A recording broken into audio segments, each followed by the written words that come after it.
2036 में इंसान की पॉपुलेशन इतनी तेजी से बढ़ने लगती है कि पूरी अर्थ पर रिसोर्सेज की कमी हो जाती है।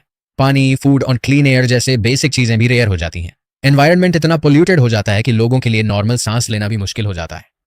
जिंदा रहने के लिए साइंटिस्ट्स एक रिस्की डिसीजन लेते हैं। वो अपना फोकस अर्थ से हटाकर मार्स पर शिफ्ट कर देते हैं। मार्स, जो सालों से एक डेड प्लैनेट माना जाता था, अब इंसान की लास्ट होप बन चुका था। एडवांस्ड सेंसर्स और बायोलॉजिकल इंजीनियरिंग की मदद से मार्स पर ऑक्सीजन जनरेट करने का काम शुरू होता है। स्पेशल ऑर्गेनिजम्स और एक्सपेरिमेंटल सीड्स वहां भेजे जाते हैं, जो धीरे धीरे एनवायरनमेंट को चेंज करने लगते हैं। लगभग 20 साल के कंटिन्यूअस एक्सपेरिमेंट्स के बाद मार्स पर ऑक्सीजन लेवल स्टेडली बढ़ने लगता है। रिपोर्ट्स के अकॉर्डिंग मार्स अब ह्यूमन सर्वाइवल के लिए क्लोज टू सूटेबल हो चुका था। लेकिन फिर बिना किसी वार्निंग के मार्स का ऑक्सीजन लेवल अचानक गिरना शुरू हो जाता है। डेटा इनकंसिस्टेंट हो जाता है। कुछ सेंसर्स हाई ऑक्सीजन दिखाते हैं तो कुछ जीरो। साइंटिस्ट कंफ्यूज हो जाते हैं। किसी को समझ नहीं आता कि मार्स पर एग्जैक्टली हो क्या रहा है। इसी मिस्ट्री को सॉल्व करने के लिए एक स्पेशल मिशन मार्स भेजा जाता है। इस मिशन की कमांडर एक हाईली ट्रेन्ड फीमेल बायोलॉजिस्ट होती है। उसके साथ टीम में एक्सपीरियंस्ड साइंटिस्ट्स, इंजीनियर्स, एक्सप्लोरर्स और एडवांस्ड रोबोट्स होते हैं। मिशन का गोल सिंपल था, मार्स पर जाकर ग्राउंड रियलिटी चेक करना और प्रॉब्लम को फिक्स करना। स्पेसशिप मार्स की तरफ निकल पड़ता है। स्पेस के बीच का सफर लंबा और रिस्की होता है। हर दिन एक नई अनसर्टेनिटी लेकर आता है। लगभग 6 महीने के सफर के बाद स्पेसशिप मार्स के ऑर्बिट में पहुंचता है। सब लोग एक्साइटेड होते हैं। उन्हें लगता है कि अब उनकी मेहनत का रिजल्ट मिलने वाला है। लैंडिंग की तैयारी शुरू होती है। सिस्टम चेक किया जाता है। सब कुछ नॉर्मल लग रहा होता है।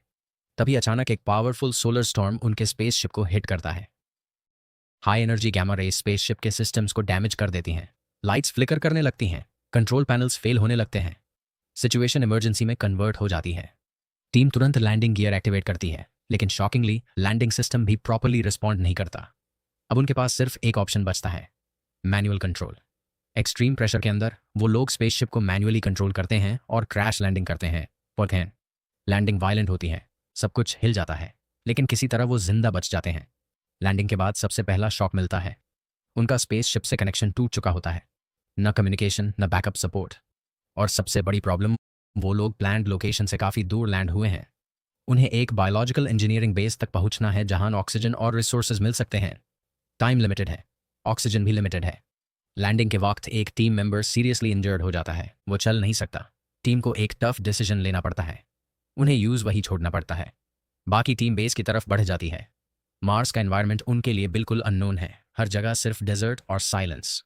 चलते चलते उन्हें एक अजीब चीज़ नोटिस होती है। 20 साल तक जो बायोलॉजिकल प्लांट्स और सिस्टम्स वहाँ डेवलप किए गए थे, उनका कोई निशान नहीं मिलता। न कोई प्लांट, न कोई स्ट्रक्चर, कुछ भी नहीं। ये बात उन्हें अंदर से डिस्टर्ब कर देती है, लेकिन वो रुक नहीं सकते। उन्हें आगे बढ़ना ही है। जब वो फाइनली बेस तक पहुंचते हैं तो उनके सामने एक और शॉक होता है। बेस पूरी तरह से डिस्ट्रॉयड होता है। सब कुछ टूट चुका होता है। ऐसा लगता है जैसे वहाँ सालों से कोई आया ही नहीं। कोई वर्किंग सिस्टम नहीं, कोई फूड सप्लाई नहीं, कोई ऑक्सीजन सोर्स नहीं। अब उनका ऑक्सीजन रैपिडली खत्म होने लगता है। उन्हें समझ आ जाता है कि अब उनके पास ज़्यादा टाइम नहीं है।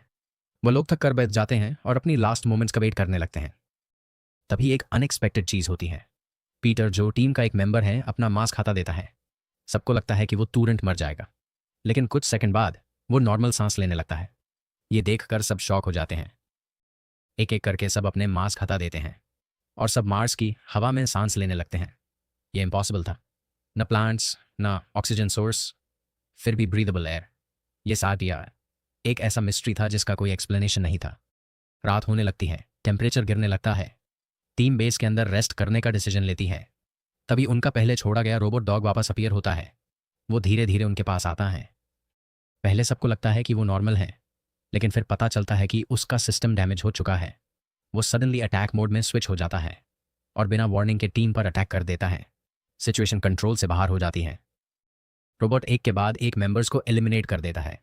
अब सर्वाइवल और भी मुश्किल हो जाता है। बचे हुए लोग तुरंत वहां से निकलने का प्लान बनाते हैं। उन्हें एक पुराना प्रोबे मिलता है जिससे वो स्पेसशिप से कांटेक्ट करने में सक्सेसफुल होते हैं। स्पेसशिप से पता चलता है कि वो उन्हें रेस्क्यू नहीं कर सकते। सिर्फ एक ऑप्शन है, उन्हें एक 100 किलोमीटर दूर एक पुराने लैंडिंग गियर तक पहुंचना होगा। उनके पास सिर्फ 19 घंटे बचे हैं। 3 लोग तुरंत निकल पड़ते हैं। रास्ते में टेम्परेचर और भी एक्सट्रीम हो जाता है। एक पावरफुल स्टॉर्म उनके रूट पर आ जाता है। -50 डिग्री तापमान में सर्वाइवल ऑलमोस्ट इम्पॉसिबल हो जाता है। वो लोग एक केव में शेल्टर लेते हैं। बाहर रोबोट डॉग उन्हें ट्रैक करता रहता है। स्टॉर्म के बाद एक मेंबर उन्हें छोड़कर अकेला निकाल जाता है, लेकिन वो ज़्यादा दूर नहीं जा पाता। रोबोट डॉग यूज ढूंढ लेता है और यूज मार देता है। अब सिर्फ 2 लोग बचते हैं। आगे बढ़ते हुए उन्हें कुछ अजीब प्लांट्स और इंसेक्ट्स मिलते हैं। वो इंसेक्ट्स एबनॉर्मल होते हैं। उन्हें समझ आता है कि मार्स पर ऑक्सीजन प्लांट से नहीं बल्कि इन इंसेक्ट्स की वजह से बन रहा है। ये इंसेक्ट्स एक तरह के पैरासाइट होते हैं जो एनवायरनमेंट को मॉडिफाई कर देते हैं, लेकिन ये ह्यूमंस के लिए एक्सट्रीमली डेंजरस होते हैं। एक मेंबर इंसेक्ट्स के अटैक का शिकार हो जाता है। वो अपनी जान दे देता है, लेकिन एक सैंपल बचाकर दूसरे को दे देता है। अब सिर्फ पीटर बचता है। वो स्ट्रगल करते हुए लैंडिंग गियर तक पहुंचता है, लेकिन वहां पहुंचकर पता चलता है कि सिस्टम डेड है। बैटरी खत्म हो चुकी है। उसके पास कोई ऑप्शन नहीं बचता। वो रेडियो पर अपनी लास्ट मैसेज भेजता है। जब सब कुछ खत्म लग रहा होता है, तभी रोबोट डॉग वापस आता है। पीटर एक ट्रैप सेट करता है। रोबोट को डिस्ट्रॉय करके वो उसकी बैटरी यूज करता है। वो लैंडिंग गियर एक्टिवेट करता है और मार्स से निकल जाता है, लेकिन बीच रास्ते में उसकी एनर्जी खत्म हो जाती है और वो बेहोश हो जाता है। स्पेसशिप पर एली उसका सिग्नल डिटेक्ट करती है। वो तुरंत एक्शन लेती है। वो स्पेस सूट पहनकर उसे रेस्क्यू करने निकलती हैं।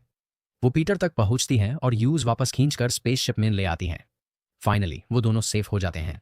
बहुत स्ट्रगल के बाद मिशन कंप्लीट होता है और वो अर्थ वापस लौट आते हैं, लेकिन मार्स का सच अभी भी एक अनआंसर्ड